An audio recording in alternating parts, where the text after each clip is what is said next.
Dans cette édition, on parlera des restaurants mobiles, ces camions-restaurants qui de plus en plus prennent pied dans le district d'Abidjan. Le ministère de la Culture a procédé hier à sa rentrée annuelle. Le public a eu droit à une représentation théâtrale, une mise en scène de La Reine et la Montagne, une œuvre écrite par Maurice Kwaku Bandamon. Demain, on vote au Niger pour les élections législatives et présidentielles. 15 candidats sont en lice pour la présidentielle, dont le président sortant Mahamadou Issoufou. Bonsoir à tous et merci de vous informer sur RTI2. Tout d'abord, ce drame survenu à la Maka. 2 personnes sont mortes lors d'une mutinerie ce matin à la maison d'arrêt et de correction d'Abidjan. Un incident survenu selon les autorités à la suite d'une opération de renforcement de la sécurité à l'intérieur de l'établissement.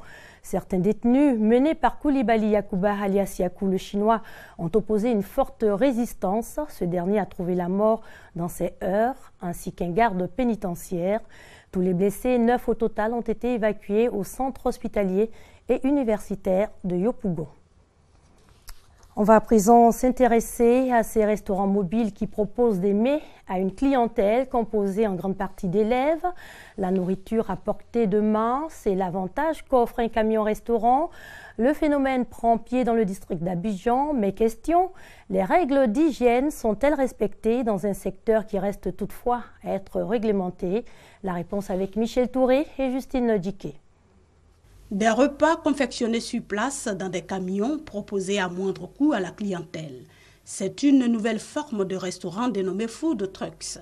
Les mets sont entre autres des crêpes et des sandwichs. C'est les truck food, c'est-à-dire que on fait la nourriture ambulante. On propose des sandwichs, des hamburgers, salades, donc ça dépend des clients. Au niveau des prix, on est en général moins cher. Voilà, parce qu'on a moins de charges qu'un restaurant classique. Ces camions-restaurants sont très appréciés des élèves qui composent en majorité la clientèle à cause de leur proximité avec les établissements scolaires. Sortant de l'école, j'ai vu qu'il y avait un camion et en fait je connais ça depuis le début depuis l'année dernière. Et donc voilà, je suis venu ici. C'est un choix de venir ici parce que c'est proche de l'école. Cette forme de commerce est rentable selon les propriétaires qui rassurent leur clientèle sur les mesures d'hygiène qu'ils respectent. Alors l'avantage du camion-restaurant pour le client, c'est de retrouver des normes d'hygiène qui vont être les mêmes que dans un restaurant. On va avoir un intérieur en inox, des réfrigérateurs et tout ce qui permet de cuisiner, de préparer de la nourriture dans les conditions optimales d'hygiène. Donc ça, c'est quelque chose de très rassurant pour le consommateur. Au niveau de l'hygiène, lorsqu'on finit le soir, on pulvérise dedans. Et avant le départ, il y a d'abord un nettoyage au niveau du laboratoire. On a un labo et les produits aussi sont conservés au frais. On travaille avec des groupes électrogènes. Et si les mesures d'hygiène sont respectées dans les camions, ce n'est vraiment pas le cas pour l'espace affecté à la consommation des repas, ce qui apparemment ne semble pas gêner les clients. Espace insalubre ou pas, ces camions-restaurants poussent aujourd'hui comme des champignons dans la commune d'Abidjan. Mais au fait, sont-ils soumis à une réglementation? Lorsque vous avez une intoxication avec un véhicule qui est mobile, je veux dire que vous ne pouvez pas maîtriser effectivement l'impact de l'alimentation ou bien du repas tout de suite sur la population. Quels sont les moyens que nous avons pour pouvoir confirmer qu'effectivement c'est ce véhicule-là? Et donc les risques sont très grands. Et c'est pour ça que c'est une activité qui reste réglementée. On voit aujourd'hui une prolifération de ce type d'activité. Et bien croyez-moi qu'une action forte sera menée et nous allons régler et réglementer totalement cette activité. La plupart de ces camions existent depuis 2 ans et ils sont créés par une personne ou des associations de personnes. On parle encore gastronomie. Le nom de l'ingrédient n'est pas forcément attrayant, mais il paraît que les pâtes aux insectes sont très délicieuses. Des pâtes alimentaires saveur grillon ou criquet. À Thiéfosse, dans les Vosges, un département français de la Lorraine, une petite usine de fabrication de pâtes à base de farine d'insectes rencontre un énorme succès. Regardez. Des pâtes aux orties, à l'ail des ours ou encore au cèpe. Jusqu'ici, rien de très surprenant. Mais depuis 2 mois, cette petite fabrique vosgienne s'est lancée dans des goûts plus aventureux. Des pâtes aux insectes. Stéphanie Richard en commercialise 4 sortes. Une sorte qui est la radiator au grillon et au cèpe, le radiator au grillon, radiator au criquet et le radiator au criquet et au grillon. Des pâtes aux insectes, L'idée lui a été soufflée par une entreprise du Rhône qui vend de la farine d'insectes. Aujourd'hui, l'ouvrier fabrique des pâtes à base de grillons, dont voici un échantillon. Ah, c'est vraiment du premier choix. Ah non, ils sont délicieux. Dans le mélangeur, 15 kg de farine d'épeautre, 1,5 kg de farine de grillon et 4 kg d'œufs. Au bout du cycle, la Radiator au grillon. Voilà, les pâtes, elles sortent des distributeuses. Et maintenant, je vais les mettre sur les petites trémilles, délicatement les étaler. Comme c'est de la farine d'épeautre, c'est très fragile. Après 12 heures de séchage, les pâtes au grillon sont mises en sachet. Depuis décembre, la petite entreprise a vendu plus de 150 kg de pâtes aux insectes. Un produit sain qui séduit. Ce sont des protéines de haute qualité qui sont bien assimilées par l'organisme. Les personnes qui ne mangent pas de viande ou qui ont des carences en fer, en magnésium ou en oligo-éléments consomment également ces produits. Aujourd'hui, le succès de l'atelier à pâtes dépasse les montagnes vosgiennes. L'insecte à la cote, suffisamment pour embaucher une deuxième personne.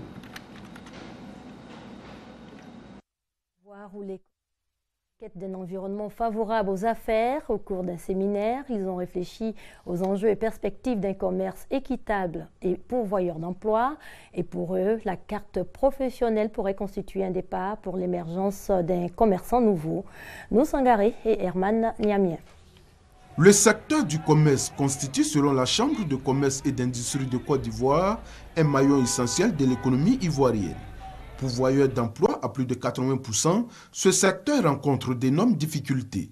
Entre autres, l'absence de financement de projets des acteurs du commerce et le manque d'une couverture d'assurance pour les marchés en cas d'incendie. Le commerçant n'a pas d'assurance, ni à la fois pour le commerçant physique et aussi pour les infrastructures marchés dans lesquelles ils mènent leurs activités. Les maisons d'assurance refusent de les accompagner pour une question de normes sécuritaires. Quand ces commerçants, parfois, ont manqué un devoir de citoyenneté, qui n'ont pas pu payer peut-être leur patente ou leur ODP, la pression qu'ils subissent, et parfois, c'est inexplicable. Les commerçants sont réunis en séminaire pour plancher sur ces problèmes. Ils entendent trouver des solutions adéquates pour un meilleur environnement des affaires. Thème choisi: enjeux et perspectives d'un commerce équitable, pourvoyeur d'emplois, la carte professionnelle des commerçants, le catalyseur nouveau. Pour un pays comme la Côte d'Ivoire, il est maintenant important que les commerçants aient une mutuelle pour leurs membres. Les solutions que nous allons proposer vont être contenues dans un document que nous allons remettre au ministre du Commerce qui va se charger de remettre ça au gouvernement. Créée le 20 octobre 1997, la Fédération nationale des acteurs du commerce de Côte d'Ivoire, FENACSI, est une organisation patronale. Sa mission est de défendre les intérêts matériels et moraux des commerçants. On ouvre la page culture de cette édition. Le ministère de la Culture a procédé à sa rentrée annuelle. À l'occasion de cette rentrée culturelle, le public a eu droit à une représentation théâtrale, une mise en scène de La Reine et la Montagne, une œuvre écrite par le ministre Maurice Kouakou Bandaman. Serge Koléa.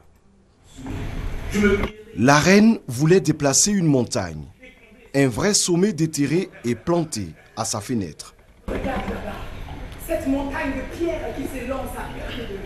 Oui, cette montagne, je la veux. Par amour, le roi lui en fait la promesse.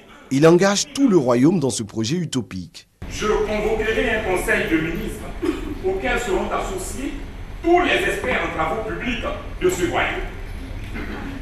Je les sommerai de me déterrer cette montagne dans les 24 heures après le conseil. Un projet qui déclenche une guerre fratricide.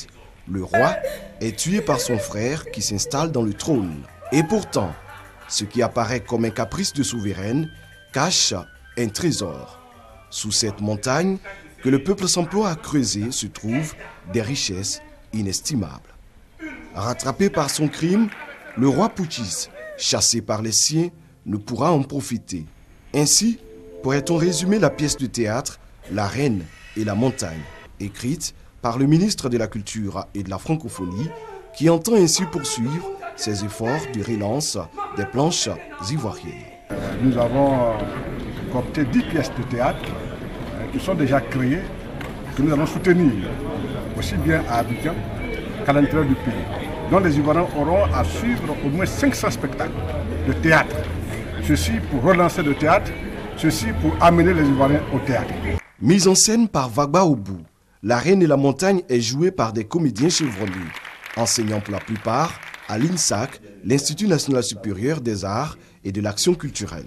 La Reine et la Montagne est une tragédie, bien rythmée par des chants et un lyrisme poétique qui réconcilie le public avec l'art dramatique. Toujours au chapitre Art et Culture, 19 lauréats récompensés lors de la 4e édition du concours Adoras. Leurs textes seront compilés dans 2 recueils, les collections Intimes Confidences et les plus belles lettres d'amour. Le concours a pour objectif notamment de faire la promotion de nouveaux talents d'écrivains. Konaté Moussa nous en dit un peu plus. Germain Kwame et Eliane Yao sont respectivement super lauréats des collections Les plus belles lettres d'amour et intimes confidences du concours Adoras. Ils sont les meilleurs parmi les 19 lettres d'amour sélectionnées par le jury. Ce qui a prévalu, c'est que les manuscrits sont arrivés et il fallait d'abord rechercher l'adéquation aux différents thèmes et puis bien sûr la belle écriture.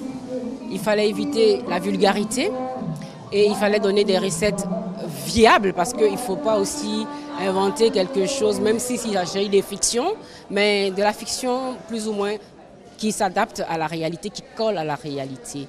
Faire la promotion de nouveaux talents d'écrivains, susciter le goût de la lecture sont entre autres les objectifs de ce concours.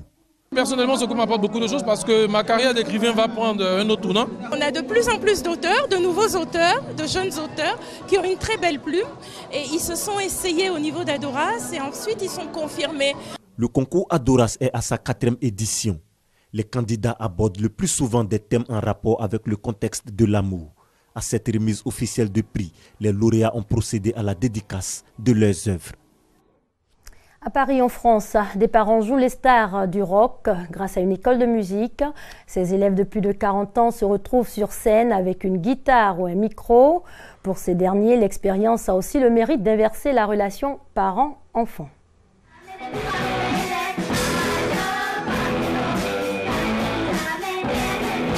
Ils n'ont que quelques concerts à leur actif, mais ont déjà l'allure des plus grandes rockstars.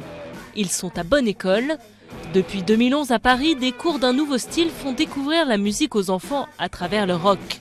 Un concept venu tout droit de Brooklyn à New York, où Jason Donmarsky a fondé sa première école en 2008.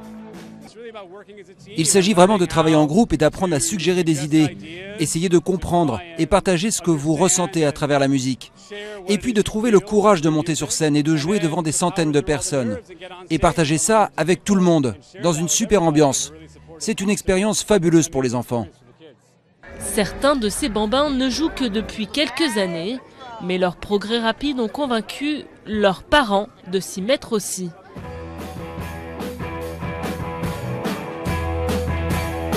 Ce soir, c'est papa et maman qui montent sur scène. Quand ce groupe s'est formé il y a 4 mois, seuls 2 d'entre eux savaient jouer d'un instrument.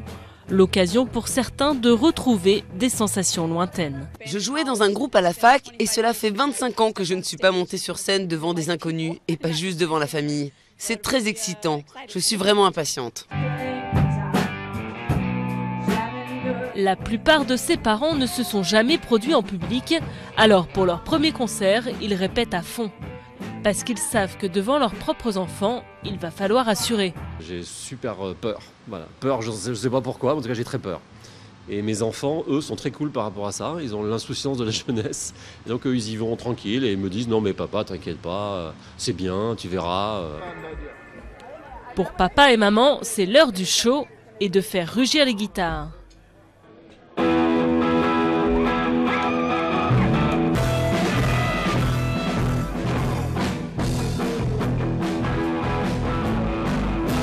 Les parents mettent le feu, le public est conquis. Mais qu'en pensent les enfants? Super, vraiment super. Waouh! Avec un tel succès, les parents n'auront plus peur de faire honte à leurs ados. On termine en bref. Demain, on vote au Niger. La campagne électorale pour les élections législatives présidentielles a duré 3 semaines. 15 candidats en lice pour la présidentielle, dont le président sortant Mahamadou Issoufou. Demain, 7,5 millions d'électeurs sont convoqués. C'est la fin de cette édition. Merci à vous de l'avoir suivi. Excellente soirée sur les antennes de l'RTI, la marque du service public.